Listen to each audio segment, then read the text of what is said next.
किसी गांव में साईं राम नाम का एक साधु रहा करता था। बड़ा ही भला आदमी था। अपने साथ बुराई करने वालों के साथ भी वो हमेशा भलाई ही करता था। गांव के किनारे एक छोटी सी कुटिया में अकेला ही रहता, अपने घर आने वालों की खूब खातिरदारी करता, ध्यान रखता और अच्छा अच्छा खाना खिलाता था। गर्मियों के दिन थे, खूब गर्मी पड़ रही थी और लू चल रही थी। एक आदमी दोपहर में कहीं जा रहा था, लेकिन ज़्यादा गर्मी होने और लू लगने से वह साईं राम की कुटिया के बाहर ही बेहोश होकर गिर पड़ा। साईं राम ने जैसे ही देखा कि उसकी कुटिया के बाहर कोई बेहोश पड़ा है, तो वो तुरंत उसे अंदर ले गया और उसकी सेवा में लग गया। पानी पिलाया, सर पर गीला कपड़ा रखा और हाथ के पंखे से काफ़ी देर तक हवा की, तब जाकर उसे होश आया। होश आने पर उस आदमी ने साईं राम से कहा कि मैं बहुत भूखा हूँ, कृपया करके कुछ खाने को दे दीजिए। साईं राम ने कहा, ठीक है, मुझे थोड़ा सा समय दीजिए। कुछ ही मिनट में साईं राम ने बहुत बढ़िया बढ़िया ताज़े पकवान खाने के लिए परोस दिए। उसने ताबड़तोड़ खाना खाया और फटाफट सारे पकवान चट कर गया। वह आदमी एक चोर था जो दोपहर में सुनसान देखकर चोरी करने के लिए निकला था। खाना खाने के बाद चोर को इस बात की हैरानी हुई कि साईं राम ने इतनी जल्दी खाना कैसे तैयार कर लिया। उसने साईं राम से पूछा, महाराज जी, यह बताइए, आपने इतने कम समय में खाना कैसे तैयार कर लिया? साईं राम ने चोर को बताया कि मेरे पास एक चमत्कारी थाली है। इस थाली की मदद से मैं पल भर में जो भी जी चाहे खाने के लिए बना सकता हूँ। चोर ने हैरान होकर पूछा, क्या आप मुझे वह थाली दिखा सकते हैं? मैं यह सब अपनी आँखों से देखना चाहता हूँ। साईं राम अंदर गया, एक थाली लाकर चोर के आगे रखी और कहा, मुझे केले चाहिए। थाली तुरंत केलों से भर गई। चोर हैरान रह गया और उसके मन में थाली के लिए लालच पैदा हो गया। उसने साधु से पूछा, मान्यवर, क्या मैं आज रात आपकी कुटिया में रुक सकता हूँ? साधु एकदम से राजी हो गया। जब साधु गहरी नींद में सो रहा था तो चोर ने थाली उठाई और वहाँ से चंपत हो गया। थाली चुराकर चोर सोच रहा था कि अब तो मेरी मौज ही मौज है, जो भी जी चाहे थाली से मांग लूँगा। उसने थाली अपने घर में रखी और थाली से कहा, मुझे टंगड़ी कबाब चाहिए, मगर थाली में कुछ नहीं आया। फिर उसने कहा, मुझे मलाई चाप चाहिए। थाली अभी खाली थी। चोर ने कहा, सेब लाके दो। थाली में फिर भी कुछ नहीं आया। चोर को जितनी भी खाने की चीज़ों के नाम याद थे उसने सब बोल डाले, लेकिन थाली खाली की खाली ही रही। चोर तुरंत भागता हुआ थाली लेकर साधु के पास गया और बोला, महात्मा, भूल से मैं आपका बर्तन अपने साथ ले गया, मुझे माफ़ कीजिए, अपना बर्तन वापस ले लीजिए। साईं राम बिल्कुल नाराज़ नहीं हुआ।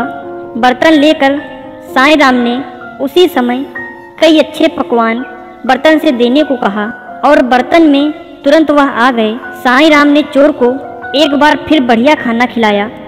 चोर फिर हैरान हो गया और अपनी उत्सुकता को रोक नहीं पाया। उसने साधु से पूछा, महाराज, जब यह बर्तन मेरे पास था तब इसने कोई काम नहीं किया। मैंने इससे बहुत सारे पकवान मांगे, मगर इसने मुझे कुछ नहीं दिया। साधु ने कहा, भाई देखो, जब तक मैं जिंदा हूँ तब तक यह बर्तन किसी और के काम नहीं आ सकता। मेरे मरने के बाद ही कोई और इसे उपयोग कर पाएगा। बर्तन के चमत्कार का भेद पाकर चोर मन ही मन बहुत खुश हुआ।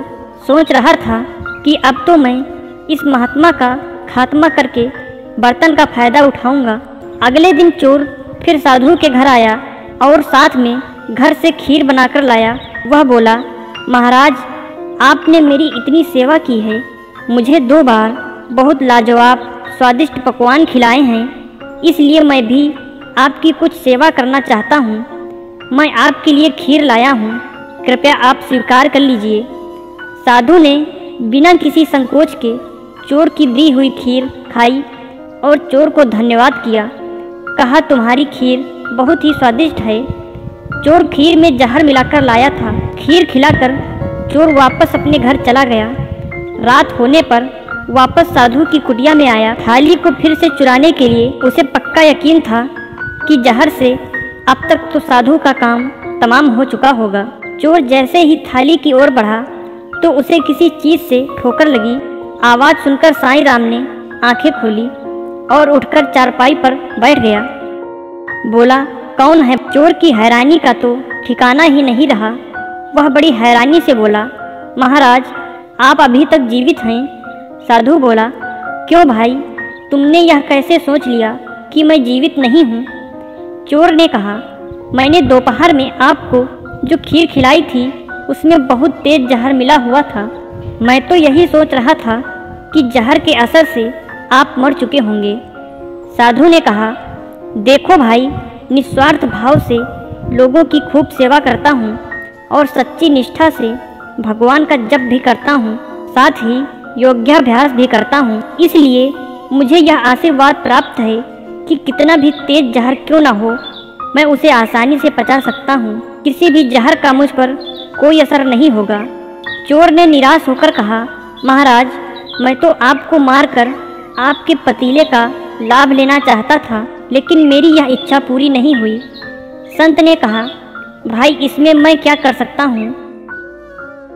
तुम्हारी किस्मत ही अच्छी नहीं है। बोलो, अगर भूख लगी हो तो खाने। चोर बड़ा शर्मिंदा हुआ।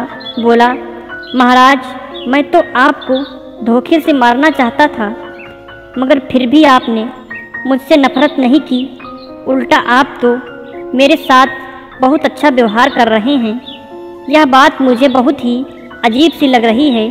साधु ने कहा, भाई, इसमें क्या अजीब बात है?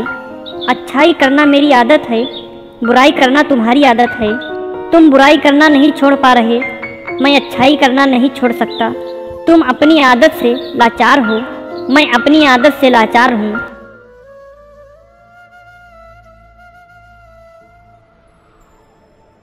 फिर मिलेंगे दोस्तों एक नई कहानी के साथ। तब तक के लिए हंसते रहें, मुस्कुराते रहें, अपना ख्याल रखें और इसी तरह हमारे साथ जुड़े रहें। धन्यवाद।